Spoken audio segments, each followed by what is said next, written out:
Regra de 3 simples. A regra de 3 é um processo matemático para a resolução de muitos problemas que envolve duas ou mais grandezas diretamente ou inversamente proporcionais. Nesse sentido, na regra de 3 simples, é necessário que 3 valores sejam apresentados, para que assim descubra o quarto valor. Em outras palavras, a regra de 3 permite descobrir um valor não identificado, por meio de outros 3. Passos para a resolução: identificar as grandezas, montar a regra de 3, determinar a relação entre as grandezas, montar a proporção, resolver a proporção.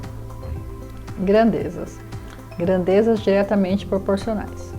Duas grandezas são diretamente proporcionais quando o aumento de uma implica no aumento da outra na mesma proporção. Grandezas inversamente proporcionais. Duas grandezas são inversamente proporcionais quando o aumento de uma implica na redução da outra. Exemplo 1. Para fazer um bolo de aniversário, utilizamos 300 gramas de chocolate. No entanto, faremos 5 bolos. Qual a quantidade de chocolate que vamos precisar? Inicialmente, é importante agrupar as grandezas da mesma espécie em duas colunas. Um bolo, 300 gramas. 5 bolos, uma incógnita, é o x. Nesse caso, x é nossa incógnita, ou seja, o quarto valor a ser descoberto. Feito isso, os valores serão multiplicados de cima para baixo no sentido contrário. 1 vezes x igual 300 vezes 5. 1x que é igual a 1.500 gramas. Logo, para fazer os 5 bolos, precisaremos de 1.500 gramas de chocolate, ou 1,5 kg.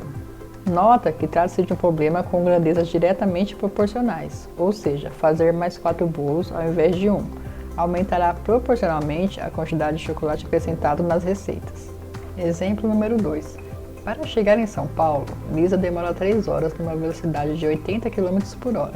Assim, quanto tempo seria necessário para realizar o mesmo percurso numa velocidade de 120 km por hora? Da mesma maneira, agrupa-se os dados correspondentes em duas colunas: 80 km por hora, 3 horas, 120 km por hora, a incógnita. Observe que ao aumentar a velocidade, o tempo do percurso diminuirá e, portanto, trata-se de grandezas inversamente proporcionais. Se a conta for feita da maneira que está, vamos ter um resultado de 4 horas e meia, mas que não faz sentido, pois se andamos mais rápido, o tempo terá que ser menor e não maior. Em outras palavras, o aumento de uma grandeza implicará na diminuição da outra. Diante disso, invertermos os termos da coluna para realizar a equação. 120 km por hora, 3 horas, 80 km por hora, o x que é a incógnita. 120 vezes x que é igual a 3 vezes 80.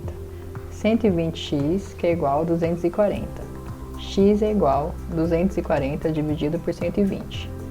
X é igual a 2 horas. Logo, para fazer o mesmo trajeto, aumentando a velocidade, o tempo estimado será de 2 horas.